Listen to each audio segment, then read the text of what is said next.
to the Hawks Nest live stream show. My name is Brandon Kane, and I appreciate you for tuning on in today, as I ever, of course, do. Well, we've got ourselves one hell of a wild option to turn over here today. One strange kind of option, one that was a left field, one that we heard a little bit about when there was some Dan Quinn connections to our Seattle Seahawks, and about the potentiality of him coming here and being paired with a certain offensive mind. Wild and crazy offensive mind, kind of the Keith Moon of the college football landscape as far as offenses go. You just never know where the drum beat's kind of going. And this would be the man, the myth, the legend, Chip Kelly, current head coach of the UCLA Bruins. And this is going to be a potential guy that the Hawks are looking at as an offensive coordinator here, the opening offensive coordinator role that, just like the head coaching job, they're taking their time with this one. There does not seem to be an inherent rush. But Chip Kelly is one that was connected with Dan Quinn early on in this process of maybe coming in together as a package deal with him. He seems to be interested in getting out of the college scene and back up to the pro level, and specifically as an offensive coordinator. So we've got some things to look over and talk about here because now the Seahawks have indeed interviewed him. And that makes him just as likely as any candidate out there right now that's still being bandied about. And they haven't arrived at anybody yet, but this one is certainly the hot one of the moment. And it's not being one where, I wasn't going to cover it until we knew that this guy was actually getting interviewed. It wasn't just sort of innuendo, but now it's there, it's out there, and it's potentiality. So let's take a look here for a second, if we can, at Chip Kelly and all he brings. Because the thing you need to understand if you know nothing about Chip Kelly or you know very little about him is that in many fans, this is going to be one of those divisive kind of hires. No one's going to have a middle ground on this one. No one's going to just kind of shrug. You're going to either, I think, see people really love it or people really hate it, and they're just not going to be any kind of in between on this one. Maybe from some, but I think the more of the majority is going to really be on the polarity of that one on either side. So here's what he does bring, just from the surface of things, to kind of get an understanding of it first and foremost.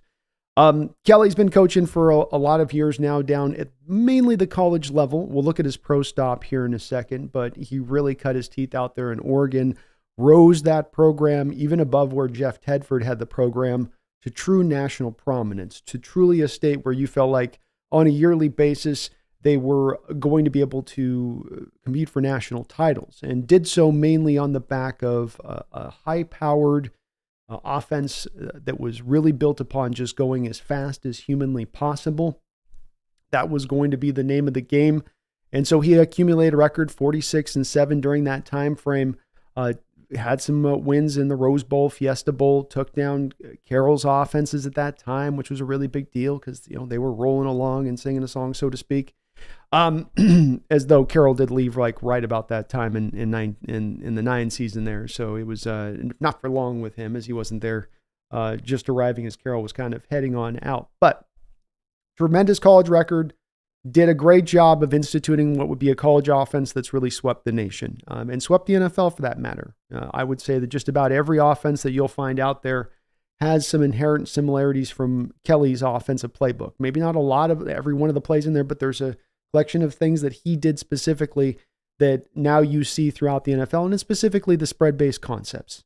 Getting a little bit lighter in your personnel out there. Instead of having to go heavy, you go to the receiver instead. Of what you would have had has been the traditional fullback prior, let's say. Well, let's go to the receiver instead. Let's go single back and let's, call it a day on that. So a tremendous amount of success at Oregon. He went to, we'll cover back actually in a second, his time here at UCLA. So let's look then what happens when he goes to become a pro, because he vaults from Oregon, becomes the pro coach of the Eagles at the time in 2013. And he comes in trying to run his scheme pure. And this is where some of the issues are going to start to pop up in his time, even though he had some initial success. A 10-6 season, ended up losing to the New Orleans Saints in the NFC wildcard game, so didn't get very far. Followed that up with another 10-6 season, and then a 6-9 season before he was let go. He was not necessarily looked at as a very popular head coach at that time. He was not well revered by the players. He was working them very hard in training camp, because at the heart of this essentially is that he was asking his players to have to play a lot more extra plays. There was a lot more on their bodies, not just merely for the fact that the extra plays accumulate when you're At the heart of what he was doing at that time was the up-tempo stuff. So, let's call these plays as fast as humanly possible. Let's just get it off, get back to the line of scrimmage, get it off. And so you end up stacking plays. And specifically, it was really starting to stack the plays up on the defensive side of the ball, because you have the 3 and out quickly and an up-tempo, then the defense is right back on the field. And if you look at both the 2 seasons he had there at the pros where he had some of the success, those teams started to fade down the stretch. They started to get weakened and tired, and it started to just wear it out. I think this will be the big part of what will have a lot of people hesitant potentially with Kelly and him coming aboard, though I do have a little bit of a potential remedy in that maybe he has started to correct a little bit of his outlook on that to a degree. But we'll, of course, get to that in a second here. When he was done, right at that final point in the season in 2015, his Eagle defense played 1,148 snaps that season. So to give you a comparison for you, that Seahawks defense that was really good that year only played a total of 947 snaps to the total snaps of 1,148 from Kelly in 15. I mean, this is just really trying to get to kind of the heart of, I think, of an issue for a lot of Hawk fans on this one. That boils down to 3 extra games that Eagles defense played that season. And that's right on the back of that up-tempo play, running it downhill. Let's go. His offenses had some immediate success, and then it started to fall away. What was really weird, too, is that he was doing kind of 2 different things that just did not make any sense at the pro level in his attack for it. Number one, his offense is built around needing a mobile quarterback. He's going to want to do the read option stuff and have that quarterback be able to keep it and get a few carries throughout the course of the game, being a threat that way, making that defensive end have to hold and lock in on the quarterback rather than just being able to scrape down the line of scrimmage and go get the running back on the backside. So you need the quarterback that can absolutely get it in space and get upfield and be a threat in that way. So what does he do? He runs with quarterbacks like Sam Bradford and Mark Sanchez and Nick Foles. He doesn't actually get the guy in there that can really execute his offense the way he wants it done, oddly. And then at the same point in time, for an offense that needed a lot of different position skill, good skill position players, because you're going to try to just want to just be sort of peppering the ball over the field a little bit. He soon showed Jeremy Maclin the exit door, Deshaun Jackson, one other guy I'm trying to think of here if I got my notes, but they had 3 main guys. So you had Deshaun Jackson, Jeremy Maclin, and then Shady McCoy, all really good players at that time, kind of quickly ushered out when he arrived in there. So the Eagles' time wasn't really looked at as a good one. His offense didn't seem to work as well as at the NFL level. There was a lot of simplification to it, because now when the quarterback doesn't hold that ball, the defense just scrapes down, but that's a big part of that success. A lot of the looks started to look the same. You had quotes like this from Bobby Wagner in 2015 after the Hawks kind of gave it to the Eagles in a 24-14 loss. Bobby said, "We knew what plays were coming. Their offense is kind of predictable. They have a lot of plays where they can only run it one way." His motion game was vanishing at the end there. You weren't seeing as much of that. The mesh concepts, the wheel routes, when they would run them, people knew when they were coming. So the effectiveness of those type of routes just didn't hit quite as hard. Another coach said there's a difference in playing fast and playing crisp, and fast playing teams will play sloppy. And that's what you saw a lot from that Eagles team, wearing down, sloppy offense, goes to the Niners, 2-14 season in 2016 as their head coach. Does not work at all. They quickly move off of him, of course, to get all the faster to Shanahan at that point. So as a pro, it didn't work. Kelly goes back down to the college level and UCLA. And so UCLA is where he's been. When he arrived at UCLA in 18, this was not a program that was in a prominent state. They were not good. They were not being looked at well within the Pac-10 as a team that was dangerous or that you had to really deal with. They looked like they were kind of, outside of UCLA having some short runs in the last 30 years, it's kind of where they've been, where they've been at. And he came in there and was slowly, bit by bit, able to turn the program around as he was able to kind of get the talent collected in there little by little by little by little. And this really probably accumulated to a height last season where they got to 9-4. He had a quarterback draft in the recent draft. We took Charbonnet in the second round. He had a couple of offensive linemen that were picked in the draft as well. So it really did look like this was going into a direction now with UCLA where he was going to be able to, albeit taking a little bit more time than it took with Oregon, getting them back up to where you need to go. Now, the NIL money's kicked in. UCLA does not seem to be one of those programs that's sitting there with money bags everywhere to throw at prospects. That seems to be hurting them a little bit on this. The sort of the death of the Pac-10, 12 is another thing probably factoring into this a little bit. But I wouldn't hold this prior season too much against him in that they went to an 8-5 record, being like I said, you lose Charbonnet, 2 NFL offensive linemen, DTR, their quarterback, and Jake Bobo. I mean, you lose Bobo, that right there is like 2-3 games off your record alone. I mean, he'd be undefeated this year if they had Bobo, really. You think about it. Now, he was able to bring back the offensive success towards UCLA. That's what the program led with during this time frame he's been going over the last 3 years. They went from 2023 being 23rd in total, 2021 to being 23 in total yards. Then they got up to last year. They were up to 4th with those said collection of talent that they had that they were bringing to the play. So he was rising them up back up to the top of the group. Now, again, you lose that talent this year. There's kind of a reloading going on this season, I think, from the program a bit. So they dipped back down to 32nd in total yards this year. So, offensively, it was a little bit, tale of 2 seasons, the past 2 seasons. And PFF scores on the offense back this up, analytically speaking, to where, really good prior year, this year, a little bit of a dip. But I would estimate that big part of that, this happens to a lot of programs when you lose that much talent on one side of the ball to the NFL in one season, unless you're a team like Bama that's just running things through on a conveyor belt, you got to wait a little bit. I teased and I wanted to say that there's a couple places where there has been an evolving of Chip Kelly's program during this time period, where it is not him being sort of stagnant in his ways and, well, I did this at Oregon this many years ago and it went well, so I'm going to just keep doing it the same way we're going to do it now. I spoke to the problematic part about the plays and having too many plays on these players' bodies when you're at the college level and you have a roster of, 70, 75 guys? You can afford to be spinning through guys, have guys get injured. You got 5-star stock guys all through, so it's just take another one out there, throw another one out there. At the pro level, you can't do that. You got your stars, and then there's going to be a drop to your backups. So you've got to maintain their health a little bit and try to be a little bit cognizant of that. There seems to be a bit more of an understanding of that with Kelly now at the college level. They haven't abandoned all the up-tempo concepts. But when you look at 2021, they were 42nd in the UC in college football in total plays. They were 37th in 2022. And this past year, he went back up to 17th. I'm guessing probably because he was not able to lean as much on the talent purely, and he was probably trying to do a little bit more track meet stuff at times in order to manufacture offensive success.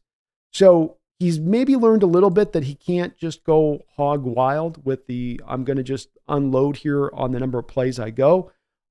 Just for reference for you guys, I got a little video here. Now, this is a fun video. This is actually meant to almost be an ad, but it was actually serving, I thought, to be a pretty good encapsulation of Chip Kelly's philosophies. So if you want to this is about a 30-second clip here, but it's really fast. And what I liked about this is it's fast, it's dirty.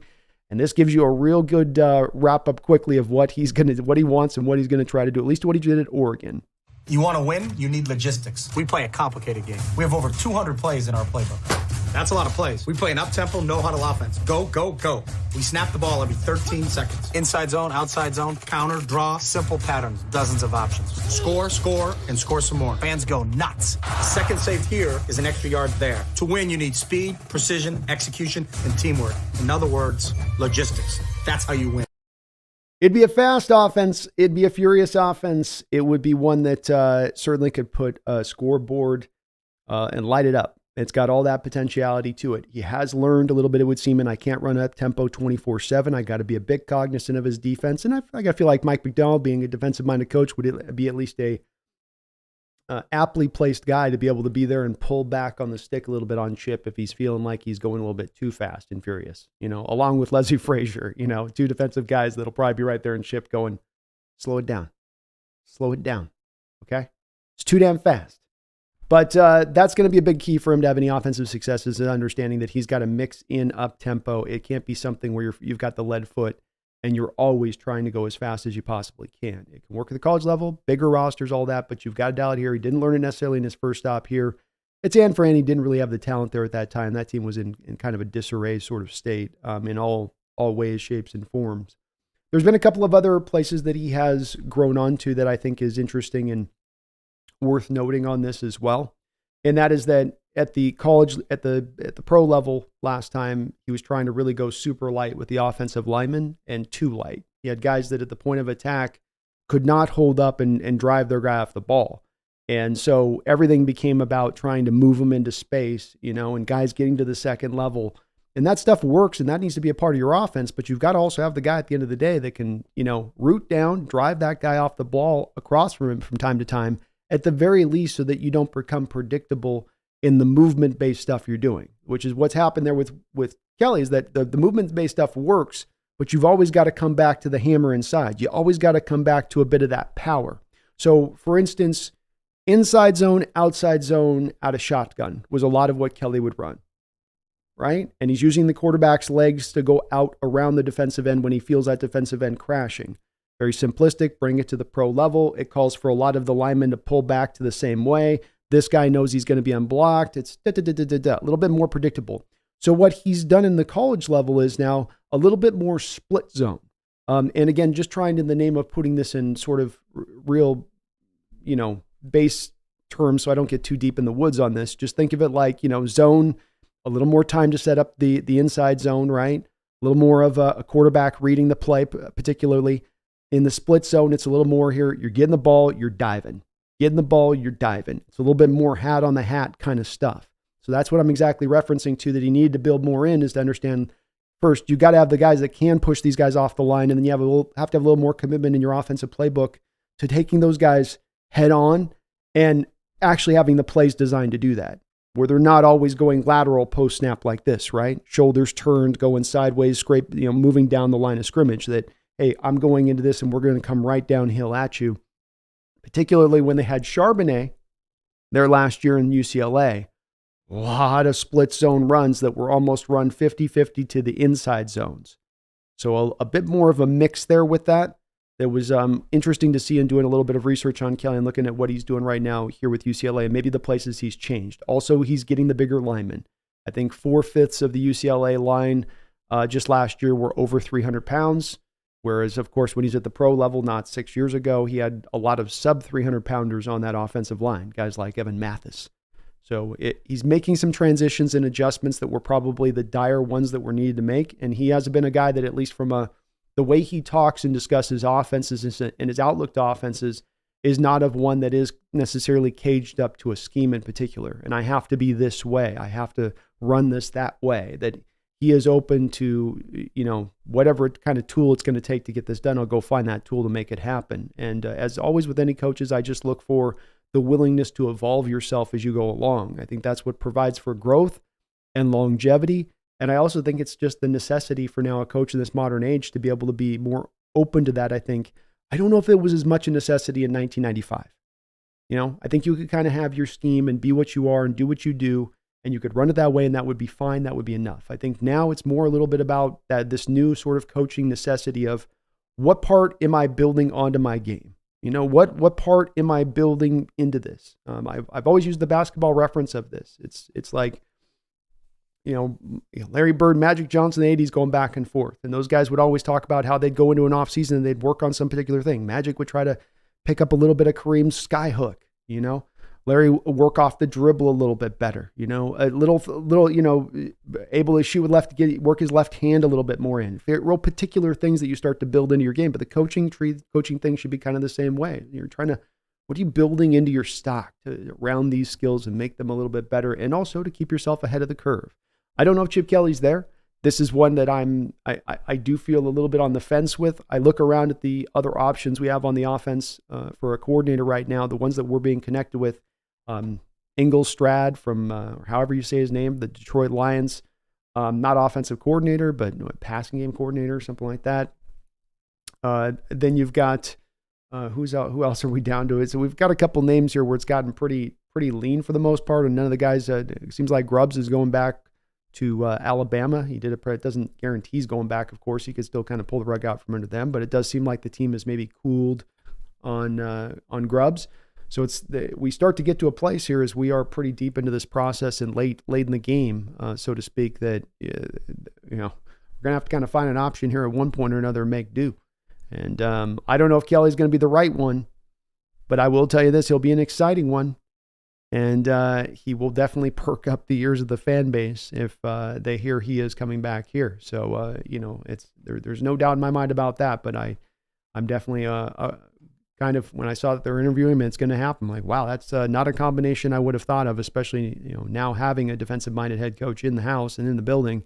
But again, he can maybe serve as that sort of brake check guy, Soon Kelly gets going too fast and McDonald just reaches his foot across the under panel there on the car and just taps the brakes a little bit, Or like the driving instructors. Remember that was the old driving instructor cars where they put the brakes in the right side so he could just tap it whenever he felt like it. Maybe they'll give him that.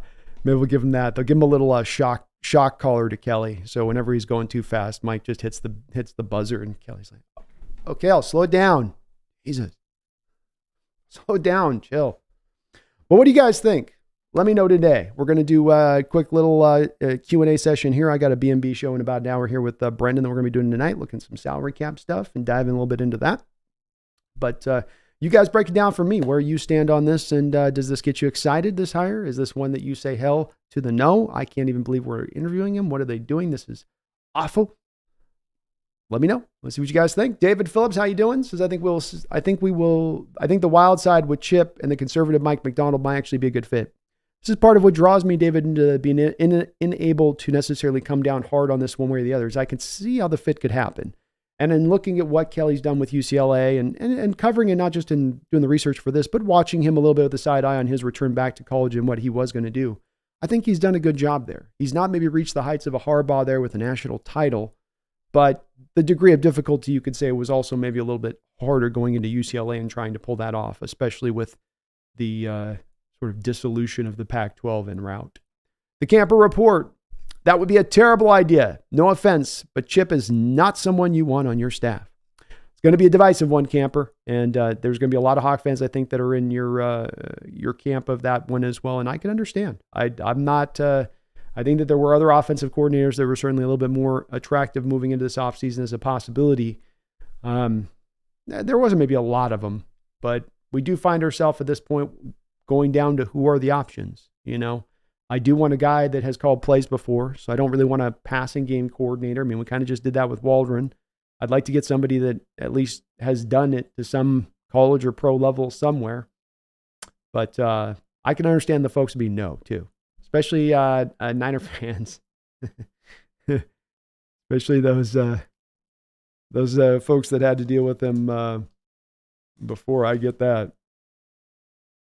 I totally get that. Big Country, how you doing? Poncho, Chip Kelly has the most annoying face, man. Very punchable.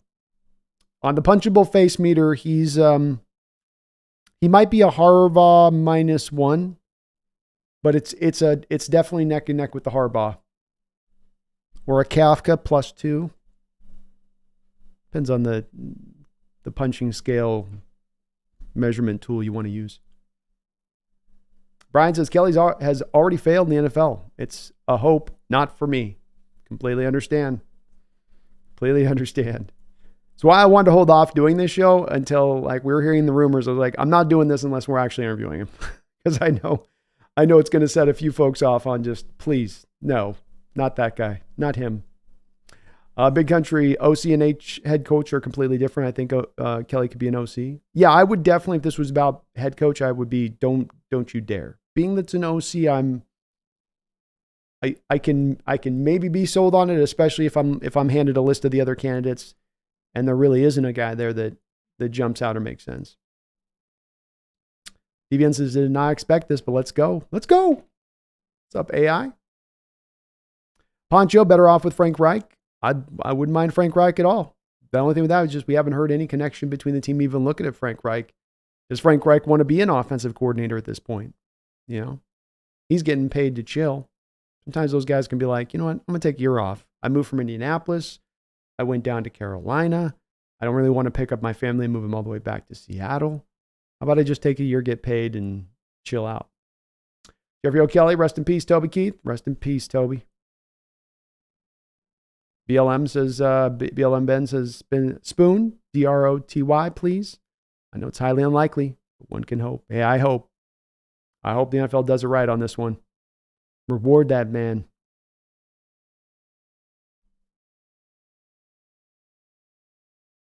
Dick Hawks says Chip Kelly's the best offensive coordinator Jody Allen's money can buy. Next. Ty Egbert. Is it possible? I feel like time to go or get off the pot. The team's approaching the spot here where we've got free agency pending, and you'd kind of like to know who your offensive coordinator is going to be. I'm not as worried about the DC because you basically have McDonald and Frazier already in the DC role. It's just not as pertinent. But with the OC, you need to have this definitely settled pretty darn soon. So it's just about time. I had frankly expected there to be a decision by this point. And if we don't hear by this weekend, I would be dumbstruck.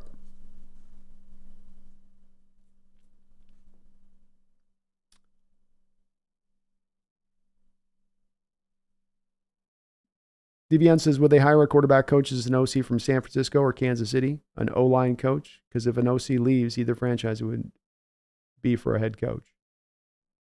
Hard to say, but yeah, probably. I don't think any of them's, I don't know if they're looking to pluck that. Somebody's been thinking that, I think I read somewhere today that somebody was thinking maybe they're doing that with the defensive coordinator position, is that they're waiting on the Chiefs defensive line coach to get him pulled in. Kind of like what they did with McDonald. James Stradley says, I wouldn't mind him just so he doesn't try running that real up-tempo offense that just makes it so the defense has to be on the field more. There you go. I think that's one of the keys with it. You can run a little bit of that up-tempo stuff, but you can't lean on it like you did before, and you've got to not have that as a centerpiece of your offense. Say nothing for the fact that the up-tempo seems to only work at its best well is in addition to that when you're having your quarterback run a lot. And one could say that you also need to do a little bit of restricting and controlling of your quarterback carries at the pro level to make sure you're preserving them over the course of a long season. David Moore says, I would think that if Chip Kelly was the Hawks' first choice, they would have hired him by now.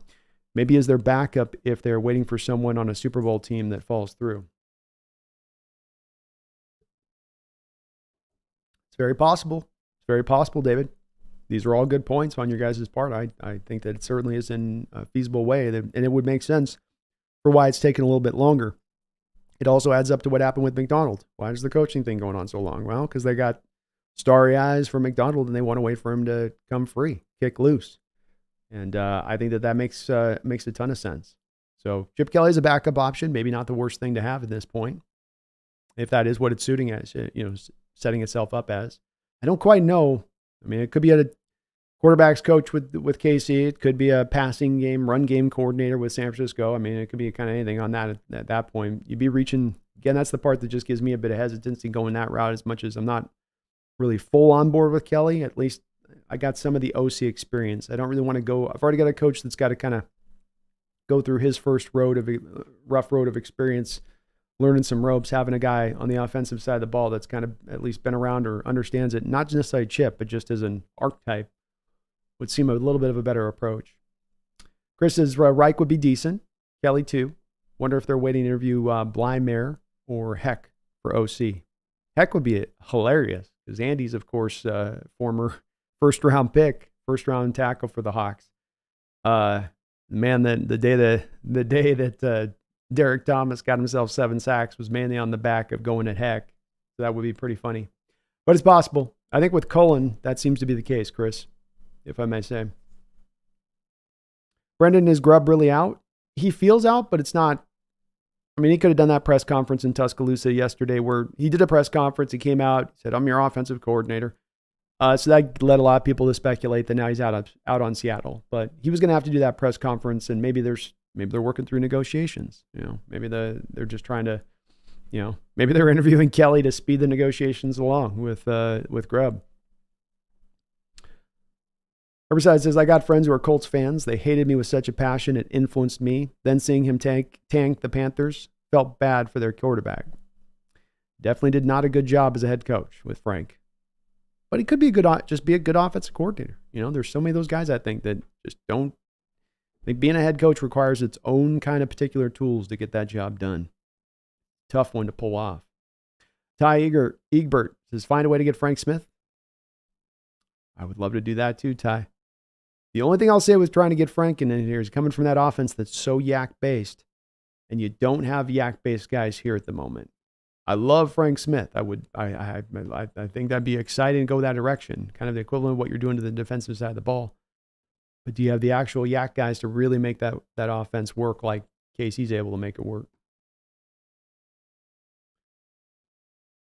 It's David. Brandon, do you prefer an unproven assistant moving up to an offensive coordinator with loads of potential, or a proven coordinator making a lateral move?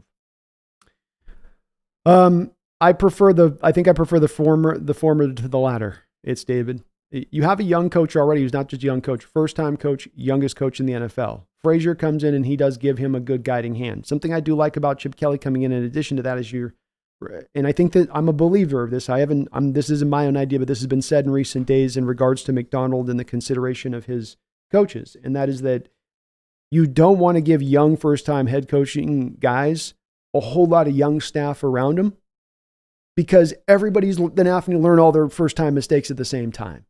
And then you have a coach who's on the defensive side of the ball who's going to be calling your defensive plays, and now he's got to start worrying about what's going on with the offensive side of the ball. You got to get to me an OC in place that's solidified, has that locked down. They've got their firm vision of what they want to do.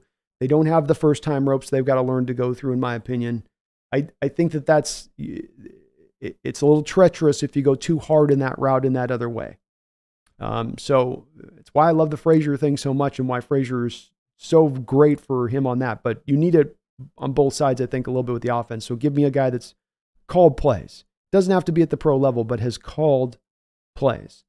And if you're going to go outside the box and get that guy that's never called plays, it can't be like a Waldron one where you're just like, well, we're going to just grab a guy from a really talented offense right now and then hope he magically has had some of that pixie dust, sprinkled off onto him and he can just bring that over, DVN says Joe Bloemeyer, Kansas City game passing coordinator. I think that's right. We're getting deep into these candidates. We're getting to passing game coordinators and offensive line coaches. In New Jersey, Jam and B says Chip Kelly could mean a move for Marcus Mariota to Seattle. Certainly as a backup quarterback, MJ. Patrick, he uses the air raid option. He does, yeah. It's a good way of putting it. In AI, I have a lot of worry about, like you talk about, a lot of worry about Chip Kelly's offenses working in a 17-game season. I will say there was a little bit of a dialing back on the number of plays. If I had looked at those number of play stats from Oregon's time in 2008, 2009, I think you'd be seeing they were like leading all of college football, and sometimes by a wide margin.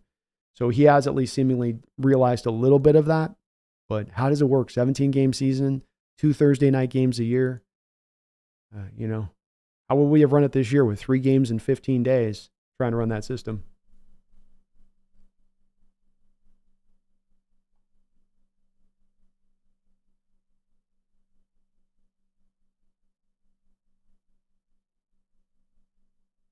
Mr. Dog, is it me or does Kelly seem like kind of a jerk? Well, he's got that jerk face a little bit. He's got a little bit of that. Shut up. Take that look off your face. He is a no soup for you kind of coach. No soup for you.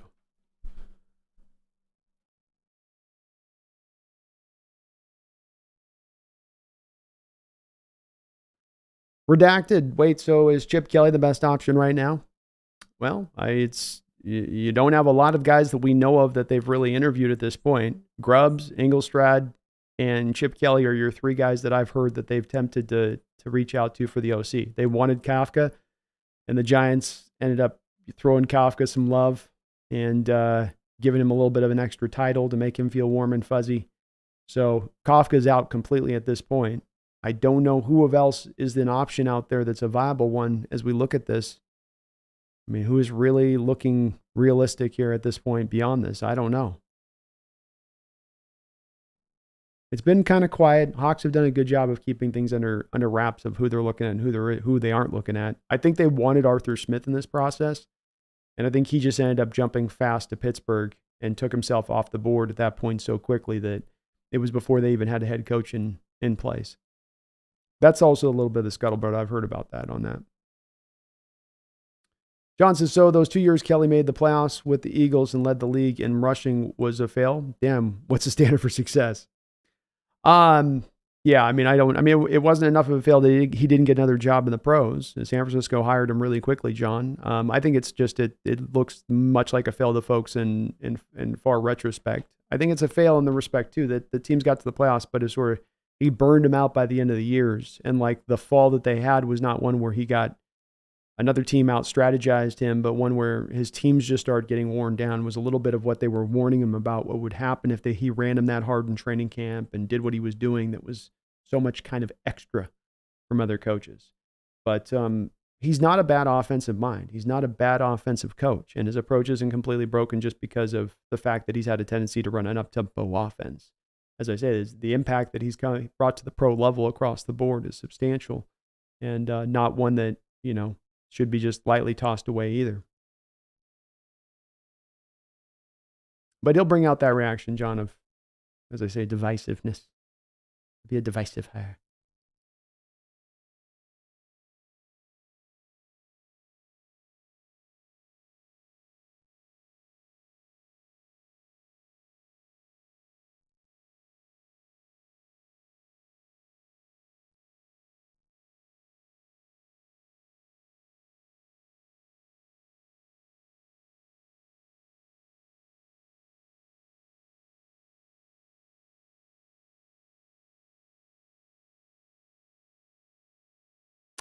Mumbles, thank you for celebrating 15 months as a Hawks Nest member. I appreciate you for that.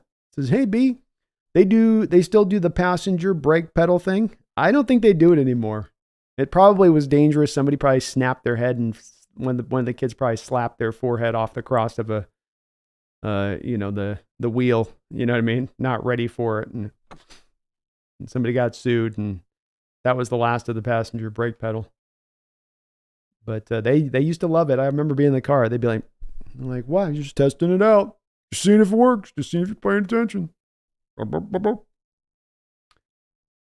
And you're right, John Robinson. Definitely not high flying as much as it does have some simplified nature to it. It's also one that is a lot about the running game.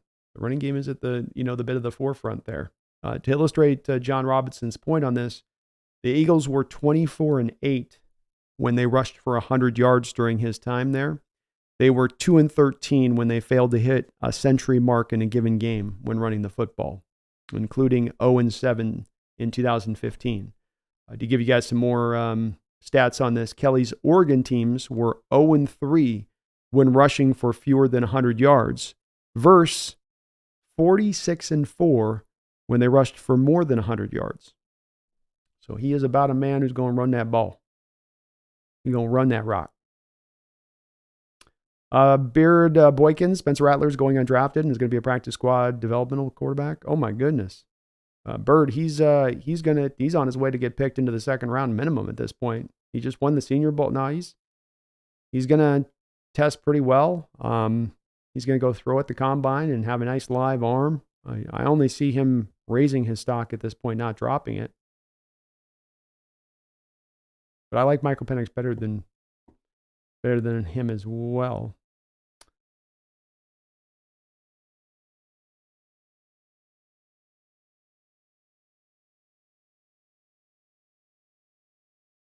Jamarcus White says, I don't know how you could see nothing, even if you don't like him. You can't deny he has shown flashes. He's got a huge and a pretty accurate deep ball, fits into tight windows. Are you guys having Rattler? Yeah. I'm not even a big Rattler guy, Jamarcus, but I definitely see where the talent is. And the part, again, Jamarcus, this is the one that, this is one of the eternal, probably current debating points on my channel, which is how much does pressure really impact the quarterback position? How much does intense, incessant pressure impact the quarterback position? And I feel like there is some opinions out there where, a good quarterback should overcome it. Right. Versus, when you're getting inundated, there's not a lot you can do about it. And if you do something about it as you're being inundated, that's very impressive. And that should only bump a guy's stock up, not dump it down. But Rattler is much like, he is the Chip Kelly of this draft, Jamarcus. Divisive, it's a love-hate. John, he's indeed evolved his scheme. I was kind of trying to show that a little bit with especially the inside-outside stuff, because before it was inside zone, outside zone. Now you get that split. Cutting it up with that split is just what the doctor ordered. We're going to come right downhill at you, direct at you. Like Marshawn said, we're coming downhill at you. It's bad, Marshawn. But we're coming downhill at you. Man on man, hat on hat. Nothing fancy.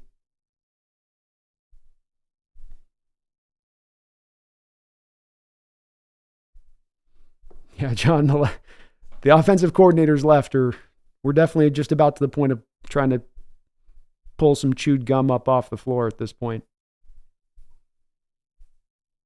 Was your dog, do you think some coaches have a hard time reporting to someone younger than them? No. I don't think so. I mean, I can't think of it being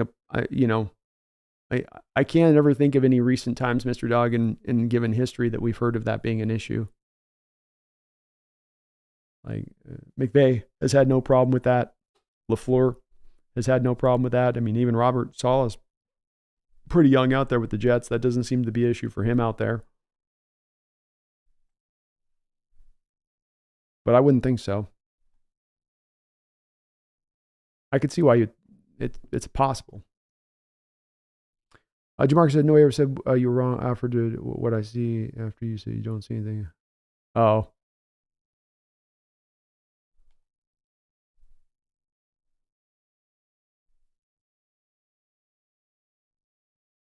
I see where you're coming from, Jamarcus.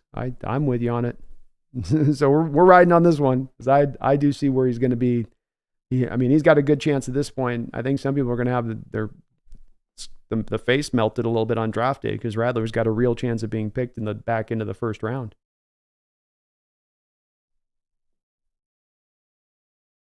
And I'm not even saying that as a guy that's as a Rattler stan. Like, But that's just where the scuttlebutt's moving. And Albert Nickus, you're right. We can always get rid of him if he does do bad. There's a lot of instances where it's not like with offensive coordinators, you have to sit on them for years if they're not working. If you learn fast that they don't, you can move fast off of them. Dan Campbell, for instance, didn't have Ben Johnson as his first offensive coordinator hire. Right? When a year with the guy there didn't work, Ben, you're now the man. Boom, boom, boom. Everything's rolling. So it's not necessarily a death knell to bring these guys in for a year as a sort of a tryout. If you want to think of it like that. Random guy says, yeah, I'd get annoyed at Kelly real fast.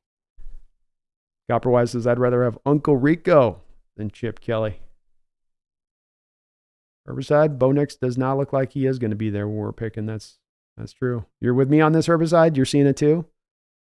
I'm bringing some people aboard on this. There's going to be 5 quarterbacks taken in the first 12 picks thing. Because it's going to happen.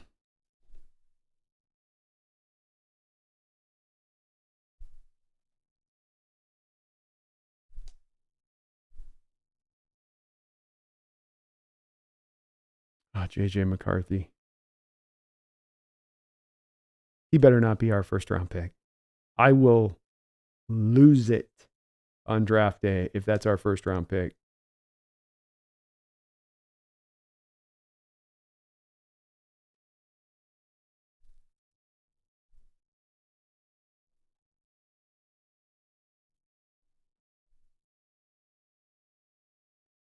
And I am looking through today we've got a lot of great internal discussion in the community chat today, which I love to see. But definitely I'm looking for reference. Brandon with the O, or Hawks Nest, HN, however you guys want to put it. Just there's a comment or question you're looking for me to read, because as we've gotten bigger and bigger here, we get more of that discussion going on, which is just what I want to see, but hard to always pull out exactly when people are referencing or questioning, or it's direct to me or might be direct to somebody within the chat.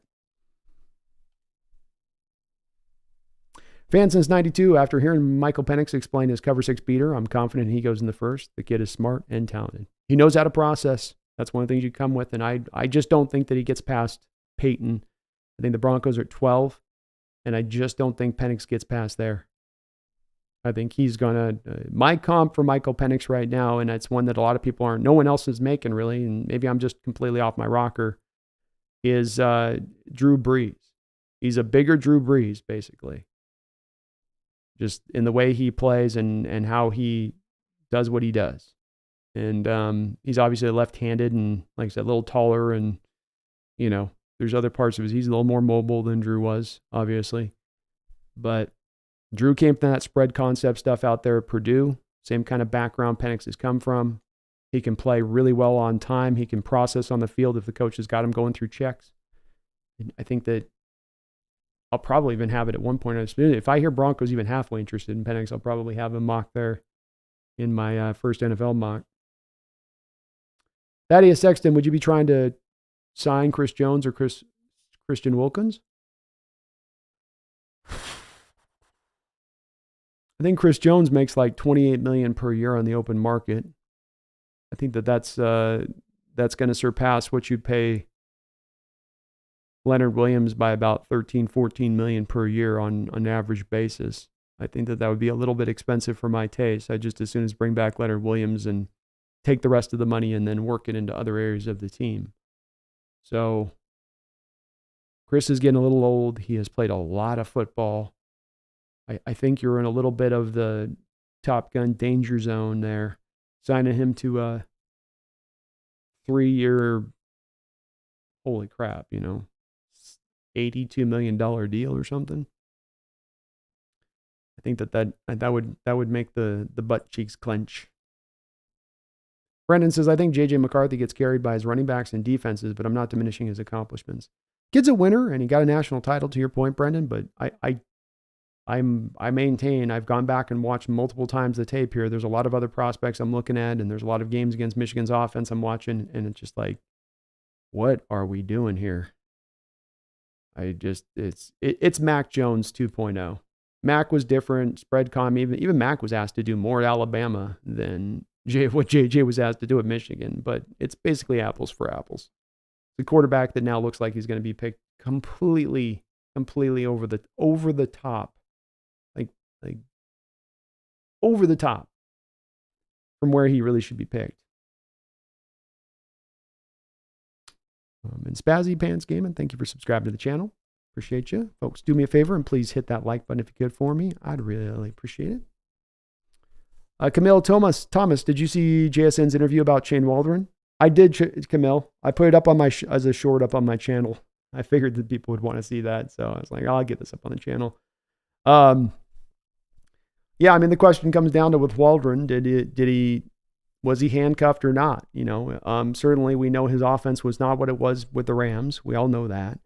I think JSN shows a little bit of the visible frustration from his standpoint at the way that the situation broke down and that the offense wasn't as good as it probably should have been. I think that there's a little bit of inherently in his response there with that. But then how much is that potentially Coach Carroll coming down and handcuffing Waldron and JSN not being as aware of that being the case with Waldron? So he has his view skewed that, well, he just wasn't a good offensive coordinator. Whereas, it was in actuality, Waldron was just being kind of the good soldier and doing what his coach was telling him to do. Another one of those, who knows what the truth is on that one. Will Valdez says the fact that they're dragging their feet tells me that they aren't sold on any of these guys. It's probably a good I think a good way of saying it, Will. We're pretty deep in the process at this point to still be sort of turning the options over. And anything in life, when the longer you're sitting there like, here we go, here's your options, and the longer you're sitting there turning over, that is not a representation of you being super interested and hyped about what you're seeing. It's kind of like, well, this could work in the, okay, let me look at this one now. No, let me just look back at this one. Oh, okay, well, that's got that. That's got, but there is that. What else you got? Oh, over here? Okay, what we got over here? Ooh, yeah, that'll work. Ooh. Can I get two? You got two for one? I think we're a little bit in that spot.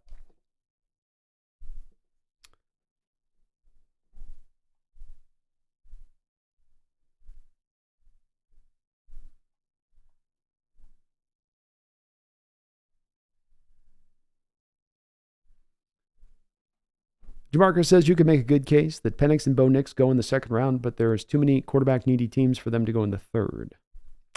Yeah. I definitely think Michael Penix has done enough to push himself into first-round discussion at this point legitimately. I think he's a top 20 guy. He's going to go out there and run really fast at the combine. He's going to throw brilliantly. He'll test well. 2 years of great track record success. I just think that even with what he brings as a little bit of an older prospect and with the injury concerns in the past, that there's going to be a team that falls for him. But much the same way I look at it with Bo Nix, just for kind of different reasons. And the quarterback hungry nature of things is one that you just can't discount, because when you look at the teams up in the top 15 selections, there's a lot of those teams that need quarterbacks as we currently stand here today. And there's not a lot of quarterbacks that are going to go out in the open market and be had. It's not like they're going to be able to, you can go get your option out in free agency, or there'll be a trade to go for an Aaron Rodgers who will be sitting out there. It's not going to be those kind of deals necessarily sitting out there ready-made to be for other teams. They're going to have to do it in the draft.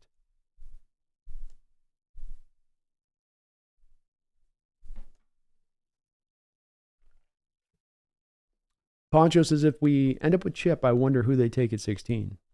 It would make it much more of a guessing game at that point, Poncho, I think, versus other coordinators, because you could bring back a little bit more of a quarterback onto the table at that point if one of these guys are sliding down that are there who can theoretically run some of the spread concepts he will ask. Or there is a mobile guy like Nix, let's say, that dropped to 16.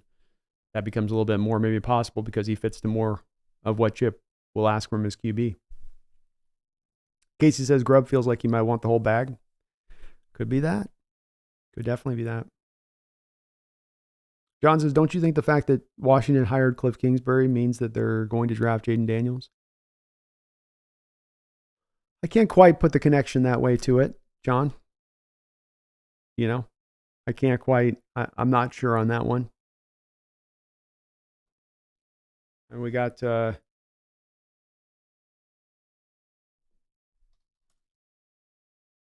we got the draft order right now with everyone is taking for granted that, for instance, everyone's taking for granted that Chicago's going to take.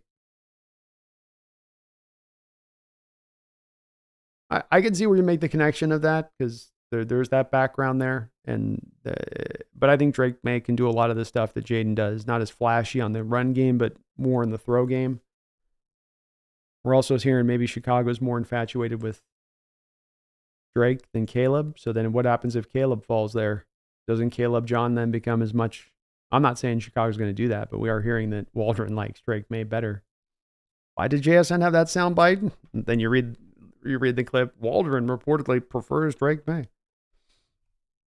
Oh, yeah. That's why JSN said that. Rob Tamayo. Kelly's doing this is killing UCLA's recruiting. Lost one day. UCLA should start looking for another coach. Bieniemy would be smart. Wouldn't be much like Frank Reich, Rob. Just haven't heard any connection with Bieniemy to the program, but it would seem to be one that would make a lot of sense as a connectable coach to this open coordinator job. And indeed, I think UCLA was like 75th in college football with their recruiting class, and it absolutely had everything to do, I think, or not everything, but a lot to do with Kelly and him side-eyeing. And, he's like there with his girl, and he's openly checking out the girl across the bar. Like, she's looking at him. She's tapping his legs. She's trying to pull his head over, and he's just like, yeah. What?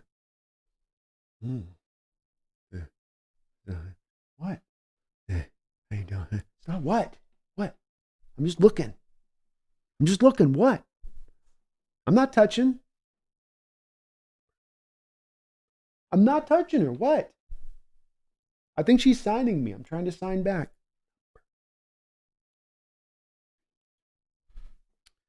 But that's how it goes, man. If you're going to play it that way, I can't be shocked if you lose your recruiting class. Peter says New England, Chicago, Washington, Denver, Atlanta, Las Vegas all need quarterbacks. Jets, if they were not the Jets. I would even throw the Jets onto it. And Peter, great point. That's exactly what I'm talking about. Folks, go to Tankathon. Go look at those teams up at the top of the draft in the top 15. Go step by step down through those teams. And what you're going to walk away from is you're going to go, wow, this is kind of crazy. All of these teams up here need a quarterback. To Peter's point. And I think the Jets are even included in that, Peter. Do they want their whole season to ride or die on the back of whether Aaron Rodgers can remain healthy next year? They've got a pretty complete roster across the board. They had no backup options that they could go to this year if Rodgers went down. Does that then make that guy attractive, especially understanding Rodgers has got nothing but, more than a year left? That absolutely puts the Jets in contention for going and drafting another quarterback in this draft in the first round. And I think it helps our Hawks out at the end of the day on this, because I don't think we're necessarily looking to push as hard for the QB thing, and that means that we'll get a really good player then potentially dipping down to us. Bird says, who's going to trade up in the first for Bo Nix? He ain't my homeboy. Going to test a great 56 starts at the college level. Looked really good through the Senior Bowl week, Bird. Complete quarterback. He's going to run really fast. And, it's a bold thing on this one, man, but I've done really good in the past few years with my projected 30, first round guys as far as the mock drafts go. I think I usually get about 25 to 26 of the 32 guys that are selected in the first round overall. And I'm telling you right now, Bo Nix is going to be a first rounder. And he's not just on track to be a first rounder at this point. He's on track to be a top 12 pick in this upcoming draft, probably falling somewhere between 5 and 10. And this isn't my opinion on this. This is where this stuff goes. And covering this stuff through the years, you see how guys start to get these certain pathways towards rising up the charts. A la like Richardson last year, Bird. We were at this point last year, and Anthony Richardson was not looked at as a guy that's going to be a top 5 pick. Maybe a first round guy. Is he going to be a first round guy? I don't know. So the further you go through this process, the more they go up and up and up and up. They don't go down, down, down unless there's some crazy medical issue or they have some legality thing that pops up. Ty says, yeah, so I just teared up with Pete on the sound of the Hawks. Now I got a Hawks tat before Super Bowl XL and it's puffed up right now. What does this mean? Well, you're just, you're appreciating, man. You're appreciating and revering. That's what we should do. Okay. Bird says, why would those 10 teams opt for a quarterback when there are offensive line and defensive line rated higher than all of the quarterbacks except 3? Because quarterback position, Bird, is not one that is equally measured against other positions in the NFL. It is one that is put up on a pedestal by teams. It's one that's held in higher regard by teams. The general consensus, but there's a general feeling from not just fans, but I feel like from a lot of NFL teams that if they get their quarterback, they've solved everything else. They don't need the great offensive line because the quarterback will fix all. I think it's a broken ideology and belief, but I think it's one that permeates through the league, permeates through fans. And the proof of this, Bird, is just go look at the last 5 years of drafts with quarterbacks. How does a guy like Trey Lance get taken in the top 3 when he didn't even play his whole final year of college football? It's the direction it goes. This is the nature of the beast. It ain't about equal for equal or about this guy being rated as an offensive lineman higher. I got a guard and this guy's going to be a much cleaner prospect. But that's why, Bird, I'm advocating for taking the offensive lineman or defensive lineman in this draft, because that's where the value will be. You'll have all these quarterbacks taken at the top. The value will push down. The value for you will be tremendously so towards probably like an offensive lineman being the number 1 guy on your board. And that's why you got to strike at that point if you're the Seahawks.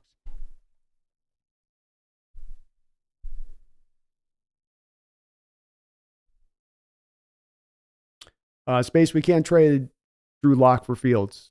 Lock's a free agent.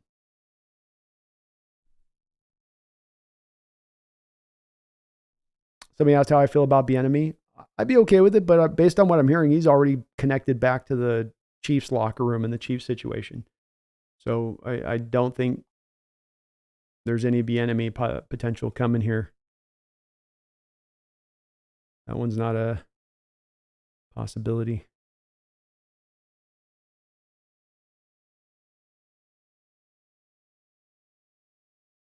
Jamarcus says 100%. Let's not forget about the treacherous South Carolina O-line he's playing behind. Yeah, no quarterback in this draft dealt with as much pressure. Of the guys going to be picked in the first 3 rounds, nobody even came close to the neighborhood of the pressure that Spencer Rattler dealt with at South Carolina. It's no small thing. Michael Penix barely got hurt this year. J.J. McCarthy barely passed and then barely got hit this year. Go down the line. I mean, Caleb Williams certainly was under duress, but a lot of that is his own making with his improvisation and off-script stuff that he wants to fall into a lot of times. With Rattler, he'll play on time. It's just he was inundated under a lot of pressure.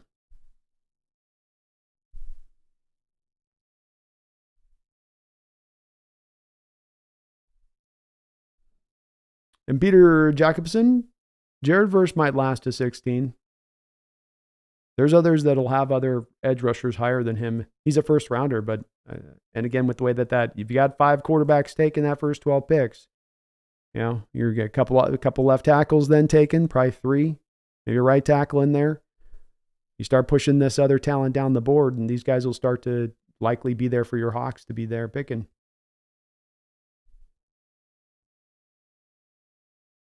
Njam and be a guy that's had 2 head coaching stints in the NFL is going to choose his next move wisely. He wants to be in Seattle. I think Chip would love to come back to the Pacific Northwest. Some Joe Blyer love out there.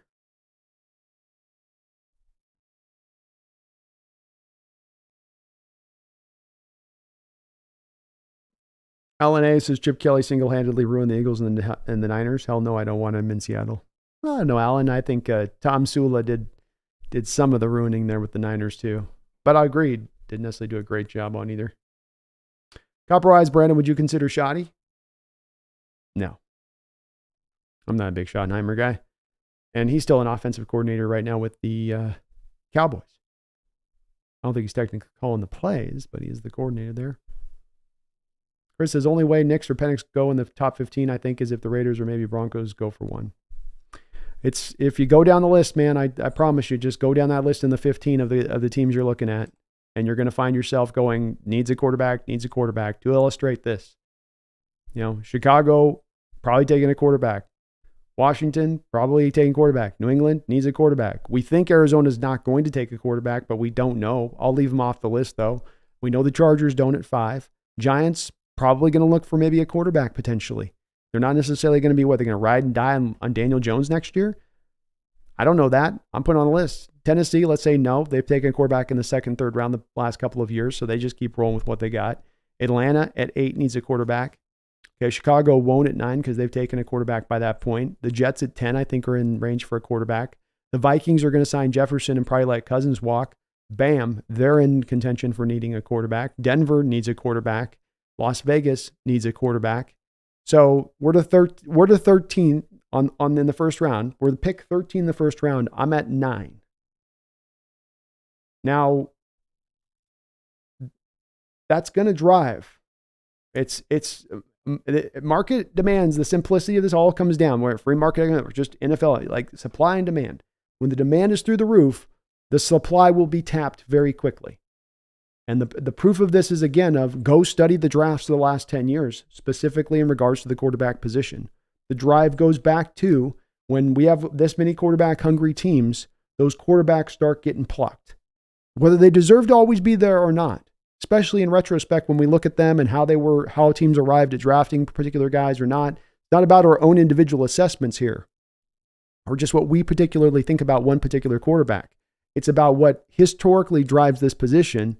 And then the nature of how the position this year is going to have a lot of guys that are going to check a lot of boxes. You may not like Bo Nix, but he's going to check the box of size. He's going to have the big, strong arm. He's going to move really well. He's going to have 56 starts at the college level. These are going to be things that matters to teams. Matters a lot to teams, maybe more than the just average casual fan out there. And that's going to press him up. Spencer Rattler, for a lot of the same reasons, on top of, like DeMarcus was talking about, playing in the SEC, getting battered behind an offensive line, and yet still playing good football. Still standing tall on a weekly basis and taking that battering and yet out there delivering balls. Average fan ain't going to care about that. Average fan's going to be like, hey, well, he threw for 21 touchdowns. He didn't do anything out of South Carolina. Why are we even talking about it? But the NFL evaluators aren't going to see that in the same way. They're going to have a viewpoint of this, of giving that way more credence and way more benefit to that kid. And then again, they will go through this testing process. Penix, Caleb Williams, Drake May, Bo Nix, Spencer Rattler.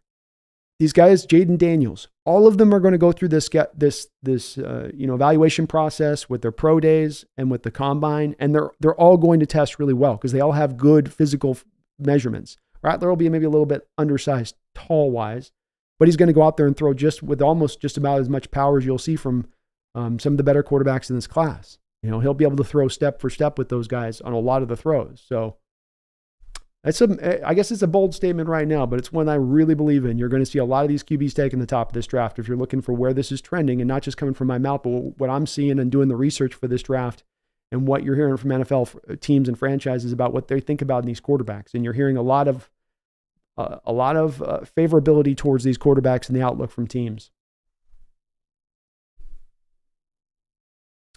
Are there NFL awards tonight? I think they are about ready to announce here. So if Stroud wins the deal, I think that it makes sense. Maybe we'll hear about live here on the deal. NJ Jam and BB Kelly didn't ruin the Eagles. He had top 5 offenses for 2 years there in points and yards. There we go. Young wants to trade down, and I'm with it. Trade down twice, Young. I'm really with it. You're speaking my language at that point.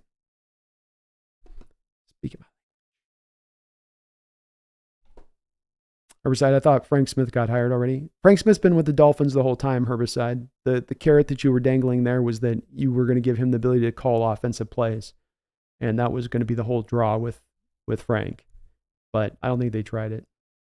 Tommy says, Brandon, is it possible the looming Geno contract decision in 8 days is complicating the hire? What if they are working out an extension or a Geno succession plan?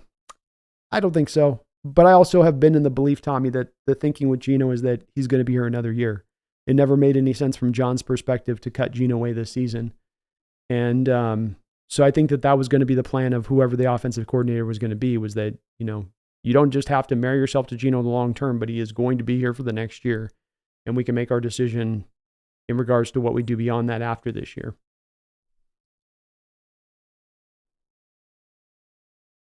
Peter says, got 20 minutes to watch. Watch JJ versus Michigan State. Looks amazing. Then watch against Penn State. Looks horrible. And you're talking about two different, things there, Peter, as far as the level of competition he's throwing up against. And Michigan State's program's not been in the greatest state, in my opinion, in recent years from where it's been in the past. Versus, of course, Penn State, which is doing pretty good. And he can make occasional throws, but it's just he is limited as a quarterback, limited arm strength, limited mobility. He's not a statue, but I don't think the mobility stuff's going to be great at the next level.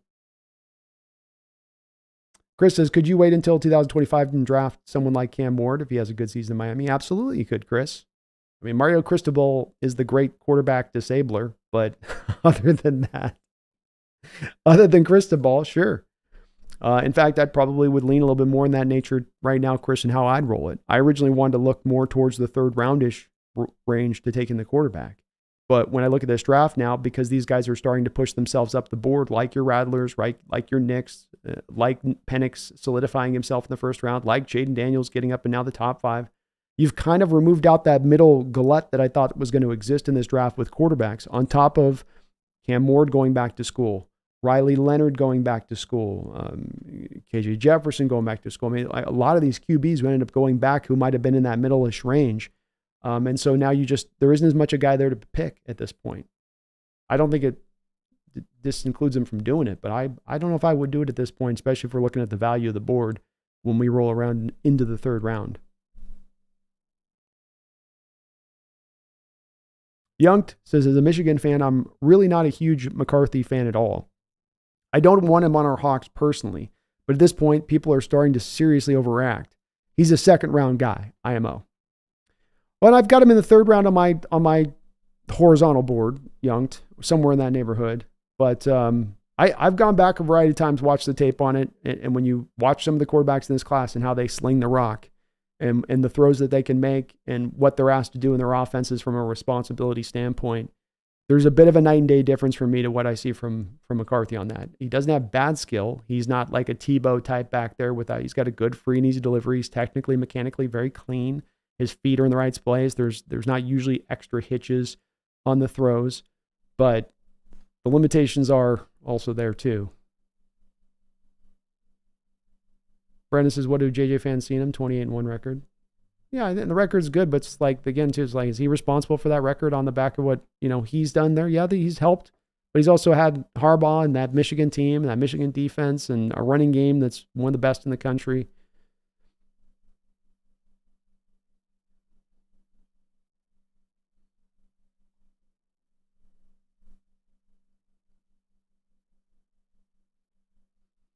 Yeah, Fleece, I think Jamal probably does retire at this point.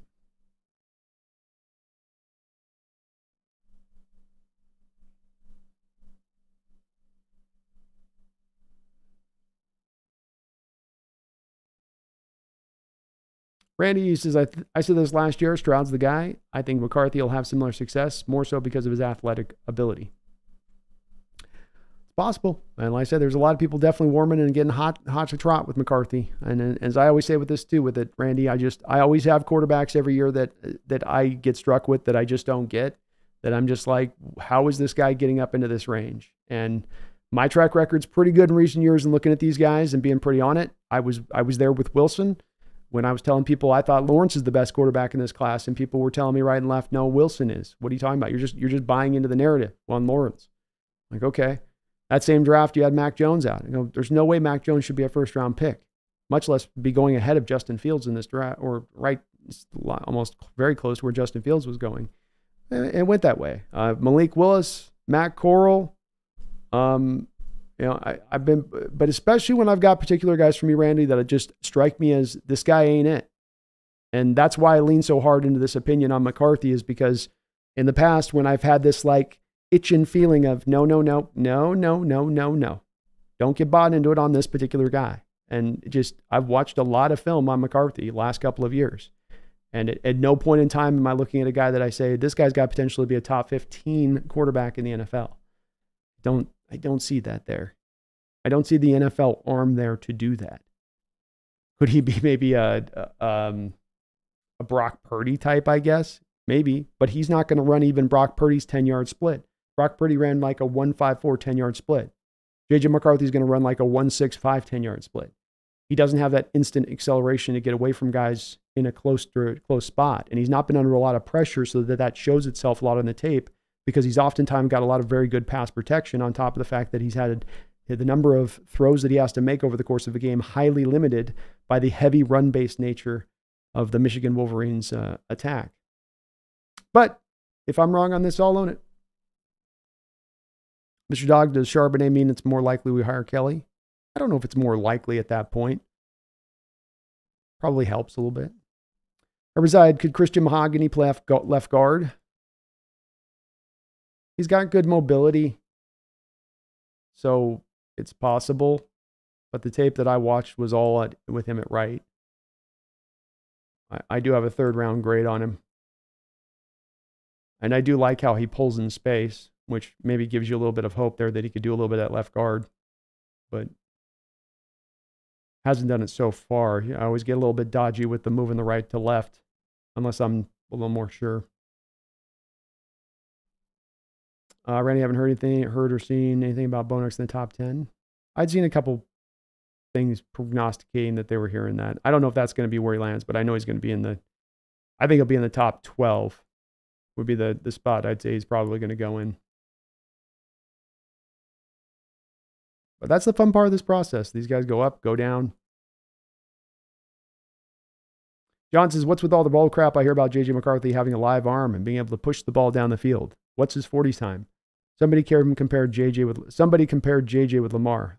This is what I'm saying, John, is I feel like I'm watching a different player on tape from what I hear from people and what they say with it. I see a limited arm.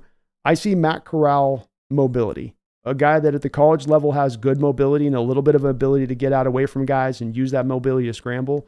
But then when you put that 4.65, 4.7 guy, he's not got the Mahomes cannon back there that keeps defenses honest. And so he's not going to be able to utilize it in the same way a guy like Mahomes can use a 4.7. And I hear the same things. Like, people kind of blush about the mobility part, and I go, let's just see what 40 time he runs. Let's see what 40 time he runs. Because I've got a good idea watching him on tape that it ain't going to be no 4.5. That was Russell. That's getaway speed from the quarterback position. Lamar's like 4.4. Russell Wilson's like the 4.5. I can get away from a guy in a 2-yard distance. I can get instant separation. Brock Purdy with the super fast 10-yard split that helps out his mobility in the pocket. McCarthy doesn't have that. Just doesn't quite have that on there.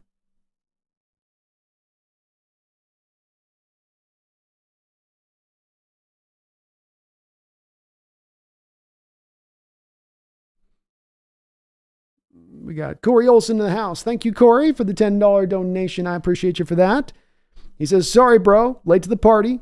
I would really like to give Chip Kelly a shot. He's coached a ton in college as well as the pros. And with our weapons, he could do a lot of different things. Well, thank you for the tenor, Corey. I appreciate you for that, man. Very kind of you, brother. And I'm open to giving Chip Kelly a shot here. I'm not of the opinion that I'm completely out of this move. I think there's a lot of Hawk fans that are kind of just no way, shape, or form would they want to do it.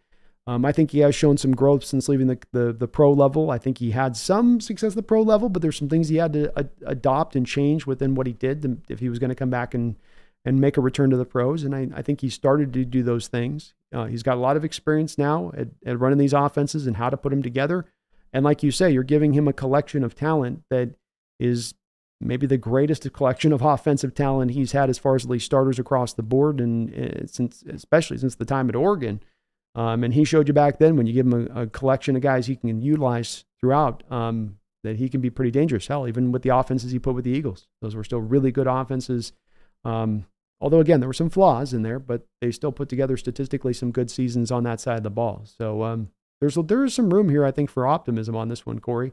Don't get no guarantees on any of these hires, but the thing I do like about the OCs is rather than coaches who you feel like you do have to give them a couple of years to establish their culture and all that, I think with OCs you can come in and get a quick feel for whether or not they can or cannot do it. So even if you brought them in for a year and it's a year where there aren't a lot of good OC candidates, you bring them in for a year and then move to another one next year if this one just doesn't quite work. It's maybe not the worst of stocks to sort of take a gamble on.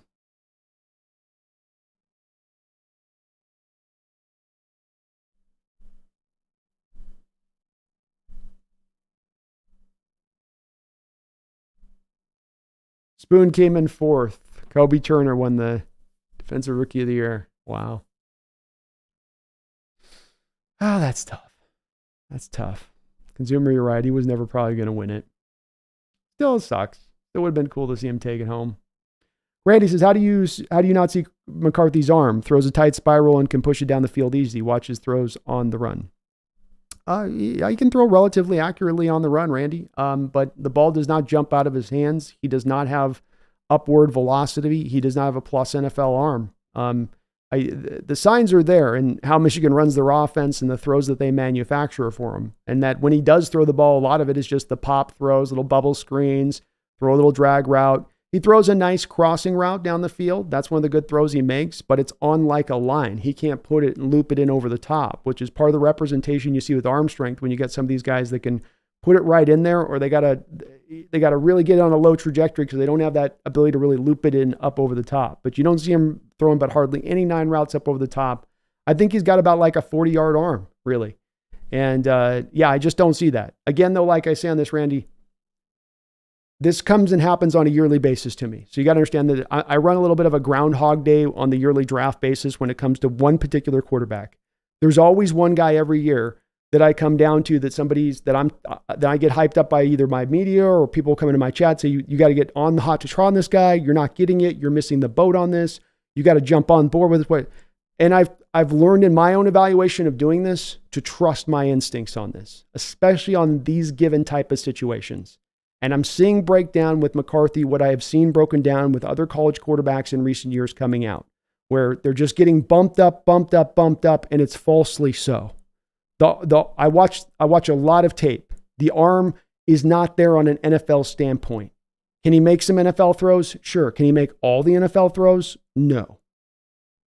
If I got a stiff breeze and inclement weather and all that going on, am I going to be able to have him throw through that and put it on a post route up the field? No. I won't be able to trust that. I'll think the safety is going to have a chance to close back up over the top.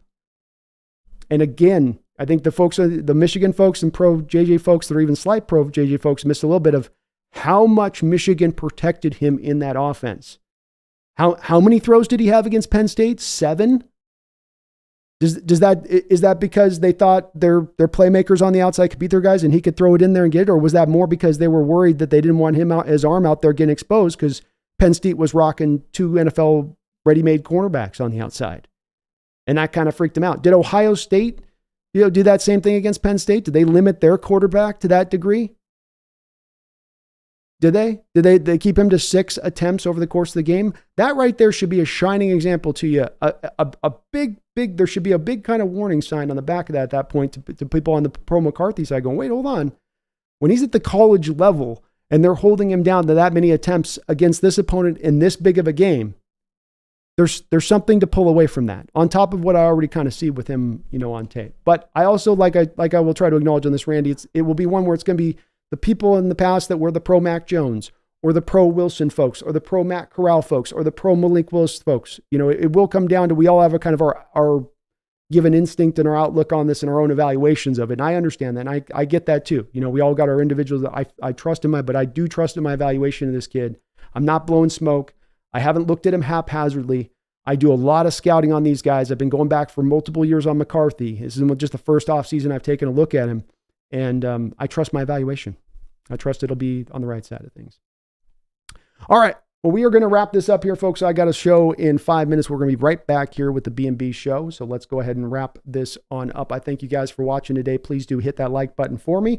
We'll be back here as me and Brendan are going to break down a little bit of the salary cap stuff going on with this team right now and how Seahawks can maybe make some moves here to kind of get this salary cap freed up a little bit more, get themselves some space, and be able to do a little bit more damage this offseason to hopefully turn this team right back around to winner as fast as humanly possible. And maybe, it's probably a little greedy, but maybe even this next upcoming season. So we'll be right back here in 5 minutes. I appreciate you guys watching. Please do me a favor and hit that like button if you could for me. It does help out the channel. Get subbed up if you could as well.